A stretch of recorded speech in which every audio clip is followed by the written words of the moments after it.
Hello guys, welcome to the concept solution academy. आज के class में फिर से देख रहे हैं हम कौन सा ये ऑब्जेक्टिव क्वेश्चंस नहीं है। चलो, क्या है 20 तक हम करा दिए हुए पिछले पार्ट में। अगर नहीं देखे हो तो पिछले पार्ट में जाकर के वीडियो देख लीजिए आप लोग।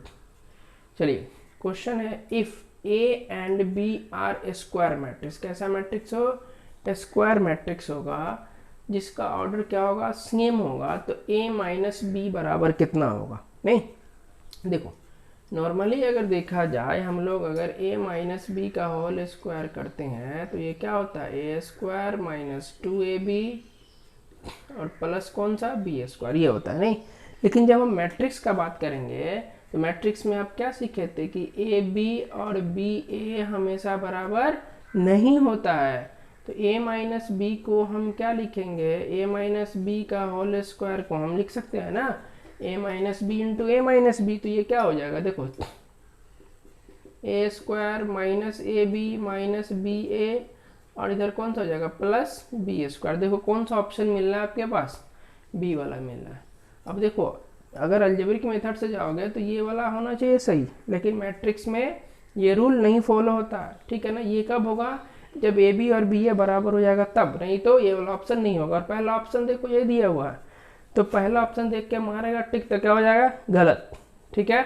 चलिए, दूसरा नंबर में क्वेश्चन कहता है if A and B are symmetric matrix. कैसा matrix, symmetric matrix. Symmetric matrix किसको बोलते हैं, ऐसा मैट्रिक्स जिसका ट्रांसपोज निकालेंगे, क्या निकालेंगे, ट्रांसपोज निकालेंगे और सेम मैट्रिक्स होगा। तो ए का और बी का ट्रांसपोज निकालेंगे, क्या देगा, बी देगा। सेम ऑर्डर में है तो कहता है ए बी या माइनस बी ए क्या देगा। नहीं तो देखो, तो ए बी और माइनस इधर है बी है, इसका होल का ट्रांसपोज करो। इसका होल का ट्रांसपोज करोगे तो ये क्या हो जाएगा आपके पास, देखो तो ए बी का ट्रांसपोज है माइनस कौन सा, बी ए का ट्रांसपोज हो जाएगा। अब देखो ए बी का ट्रांसपोज इसका फॉर्मूला होता है बी डैश और ए डैश, मतलब उल्टा हो जाता है, ये वाला पहले और ये वाला बाद में। इसका कौन सा हो जाएगा, ए डैश और बी डैश। यहाँ पर से माइनस कॉमन ले लो तो कौन सा हो जाएगा, माइनस वाला प्लस, अब प्लस वाला कौन सा हो जाएगा, माइनस हो जाएगा। अरे हो जाएगा। अब देखो ए डैश की जगह पर कितना है, ए है, अब बी डैश की जगह पर कितना है, बी है। फिर से देखो यहाँ बी और यहाँ ए, देखो जो टर्म था सेम टर्म आया, लेकिन किस में आया, निगेटिव में आया, इसीलिए ये कौन सा हो जाएगा, एसक्यू सिमेट्रिक होगा। एसक्यू सिमेट्रिक के रूल क्या है कि अगर कोई भी मैट्रिक्स है उसका ट्रांसपोज निकालेंगे, उसी का क्या हो जाए, निगेटिव हो जाए, ठीक है। चलिए, नेक्स्ट क्वेश्चन है आपके पास if A and B are a square matrix. कैसा matrix, square matrix of the same order.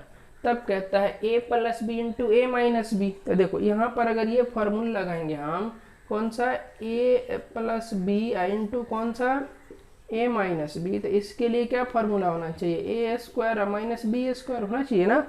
लेकिन ये कौन सा, अलजेब्रा में। लेकिन यहाँ पर मैट्रिक्स में क्या बात करेंगे, इसको इससे मल्टीप्लाई करो, कितना होगा, ए स्क्वायर, यहाँ पर कितना हो जाएगा, माइनस ए बी, फिर प्लस कौन सा, बी ए, माइनस कितना, बी ए स्क्वायर। तो ये वाला आंसर नहीं होगा, ये वाला होगा, ठीक है ना। कौन सा हो जाएगा, ए स्क्वायर, मिला मिला, माइनस ए बी, कौन सा, A square minus A B plus B A, कौन सा, माइनस बी। देखो अब ये वाला बोलेगा सर ए बी तो है और इधर बी ए है, इसको कर दीजिए। तो नहीं, देखो मैट्रिक्स में हमेशा कौन सा, ए बी और बी ए बराबर नहीं होता है हमेशा, इसीलिए ये दोनों, ये और ये क्या है, डिफरेंस है। कौन सा आंसर होगा, A square minus A B. तो A square minus A B plus B है माइनस बी स्क्वायर, ये वाला हो जाएगा, ठीक है। आइए नेक्स्ट है which of the following is scalar. यहाँ आया स्केलर मैट्रिक्स। कौन सा मैट्रिक्स, स्केलर मैट्रिक्स किसको बोलते हैं, बोलो, ऐसा मैट्रिक्स जिसका डायगोनल एलिमेंट कौन सा है। देखो स्केलर मैट्रिक्स किसको बोलते हैं, स्केलर मैट्रिक्स, ऐसा मैट्रिक्स जिसका डायगोनल एलिमेंट क्या हो, सेम हो, डायगोनल एलिमेंट सेम हो, बाकी सब क्या हो, जीरो हो। देखो ये सेम है, तीन ठो वाला में क्या हो जाएगा, मान लो 2 है, 0 0 0 2 0 0 0, अगर 2 ठो वाला देगा तो ऐसे ये हो गया डायगोनल। इस वाले में देख लो, यहाँ अब बाकी सब एलिमेंट 0 होना चाहिए, ठीक है ना। तो इसमें ये तो 1 1 है और 1 नहीं होना चाहिए स्केलर के लिए कोई 1 को छोड़ करके, क्योंकि 1 हो जाएगा तो ये यूनिट मैट्रिक्स हो जाएगा, ठीक है ना। और इधर कौन सा हो जाएगा, 6 4 है, इधर कौन सा है -4 है, इधर कौन सा है -4, तो ये वाला हो जाएगा। समझ में आ रहा है बात। नेक्स्ट क्वेश्चन है हमारे पास, if A and B are two matrices, कैसा है, टू मैट्रिसेस, तो कहता है बी ए कब पॉसिबल होगा, मतलब बी को ए से हम कब मल्टीप्लाई कर पाएंगे। नहीं तो देखो, बी ए को मल्टीप्लाई करने के लिए, बी को अगर ए से मल्टीप्लाई करने के लिए क्या रूल होता है, बी का क्या होना चाहिए, कॉलम क्या होना चाहिए, बराबर होना चाहिए किसके, ए का रो के, मतलब बी का कॉलम और ए का रो बराबर हो जाएगा, तभी है बी ए आपका क्या होगा, पॉसिबल होगा। नहीं तो देखो कौन सा ऑप्शन है, number of column in B is equal to number of rows in A, ठीक है ना। चलो अगर इसी में कहता है ए भी, तो ए का कॉलम और बी का रो बराबर होना चाहिए, ठीक है। चलो अब कहता है क्वेश्चन में, इफ ए बराबर A I J be square matrix, तो adjoints of A is equal to कितना होगा। नहीं तो एडजॉइंट्स ऑफ ए को, पहला बात देखो ऑप्शन देखो, adjoints of A is equal to कितना होता है, कैपिटल ए से डिनोट करते हैं उसको, ठीक है ना। तो सबसे पहली बात कि ये दोनों तो ऑलरेडी खत्म हो गया, क्योंकि स्मॉल ए है इसमें, ठीक है ना। अब बच गया कौन सा, ये वाला और ये वाला, क्योंकि यहाँ पर कैपिटल ए और कैपिटल ए है, ठीक है। उसके बाद ध्यान से देखो, यहाँ पर क्या होता है, ए आई जे है ना, क्या होता है, ए आई जे है, इसका अगर एडजॉइंट्स निकालेंगे हम, तो ये ए जे आई हो जाएगा, मतलब जे पहले और आई बाद है, मतलब रो कॉलम बन जाता है और कॉलम रो बन जाता है, ठीक है ना। तो क्या हो जाएगा, बी वाला ऑप्शन होगा, ठीक है। आइए तीसरा नंबर है, फॉर एवरी स्क्वायर मैट्रिक्स, यानी किसी भी मैट्रिक्स में ये चारों में से कौन सा कंडीशन फॉलो करता है। नहीं तो ध्यान से देखो, इस वाले में क्या होता है, कोई भी मैट्रिक्स है उसको एडजॉइंट्स, उसी के एडजॉइंट से मल्टीप्लाई करो या एडजॉइंट्स को ए से मल्टीप्लाई करो, तो क्या देगा, उस मैट्रिक्स का डिटर्मिनेंट इनटू यूनिट मैट्रिक्स देगा, ठीक है। देखो सब देखने में सेम है, यहाँ पर क्या है, आई नहीं है, इसीलिए ये भी नहीं होगा। तो यहाँ पर देखो नॉट इक्वल टू है और यहाँ पर सिर्फ आई है, कौन सा ऑप्शन होगा, पहला वाला ऑप्शन होगा। समझ में आ रही है बात। नेक्स्ट क्वेश्चन है हमारे पास, if A inverse exist, question क्या है कि ए इनवर्स एग्जिस्ट होगा, मतलब ए इनवर्स क्या होगा, पॉसिबल होगा, कब, किस कंडीशन में, डिटर्मिनेंट ऑफ ए 0 नहीं होना चाहिए, डिटर्मिनेंट ऑफ ए 0 हो या ये हो या ये हो। देखो ए इनवर्स के लिए कंडीशन क्या होता है, ए इनवर्स कब पॉसिबल होगा, ऐसा मैट्रिक्स जिसमें का हम डिटर्मिनेंट निकालें और वो 0 के इक्वल नहीं हो, क्या हो, 0 के इक्वल नहीं हो, तब इसके लिए ये वाला वैलिड होता है। इसीलिए ऑप्शन कौन सा होगा, ये ए वाला ऑप्शन होगा। ये तीनों ऑप्शन सोचना ही नहीं है, क्यों, देखो ए इनवर्स बराबर फॉर्मूला कौन सा होता है, एडजॉइंट्स ऑफ ए बट्टा में डिटर्मिनेंट ऑफ ए।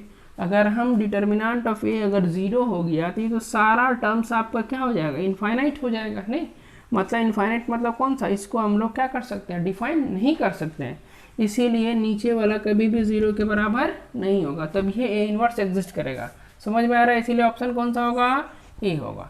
दूसरा नंबर में है कि ए इनवर्स एग्जिस्ट, देखो दोनों क्वेश्चन सेम है, इसी को घुमा करके ऐसे पूछेगा। तो ए इनवर्स एग्जिस्ट देखो कब एग्जिस्ट करेगा, जब इसका डिटर्मिनेंट क्या हो, 0 के बराबर नहीं हो। अब देखो ऐसा मैट्रिक्स जिसका डिटर्मिनेंट 0 के बराबर नहीं होता है, वो मैट्रिक्स क्या कहलाता है, नॉन सिंगुलर मैट्रिक्स कहलाता है। क्या कहलाता है, नॉन सिंगुलर मैट्रिक्स। क्या कहलाता है वो, नॉन सिंगुलर। तो अब देखो क्वेश्चन ऐसे पूछे या ऐसे पूछे, तो ए इनवर्स एग्जिस्ट करेगा तो ए कैसा होना चाहिए, नॉन सिंगुलर मैट्रिक्स होना चाहिए। कैसा होना चाहिए, non singular. Non singular matrix किसको बोलते हैं, ऐसा मैट्रिक्स जिसका डिटर्मिनेंट निकालेंगे वो 0 के इक्वल नहीं होगा। समझ में आ रही बात। नेक्स्ट क्वेश्चन है आपके पास, if A and B are invertible matrix. नहीं, ए और बी कैसा हो, इन्वर्टिबल मैट्रिक्स हो जिसका ऑर्डर सेम हो, तो ए इनवर्स ए बी का होल का इन्वर्स क्या होगा। देखो या तो इसको ये बोलते हैं या तो इसको रिवर्सिबल लॉ भी बोलते हैं, रिवर्सिबल लॉ भी बोलते हैं। तो ए और बी का होल का इन्वर्स क्या होता है, देखो इस दोनों को ये करो आगे पीछे कर दो, नहीं तो बी इन्वर्स ए, ठीक है ना, उसके बाद दोनों पे इन्वर्स हो जाएगा, ये वाला होता है। इसका मतलब ये फॉर्मूला ही होता है कि ए बी का होल का inverse is equals to B inverse और ए इन्वर्स। समझ में आ रहा है? तो क्या देखिए हम आज की क्लास में कि बड़ा ही सिंपल क्वेश्चन पूछता है, बड़ा ही इजी क्वेश्चन पूछता है, नहीं एकदम इजी वे में क्वेश्चन पूछता है, और आपको फॉर्मूला अगर याद है मैक्सिमम क्वेश्चन आपका ऐसे बन जाएगा, ठीक है ना, यही बन जाएगा।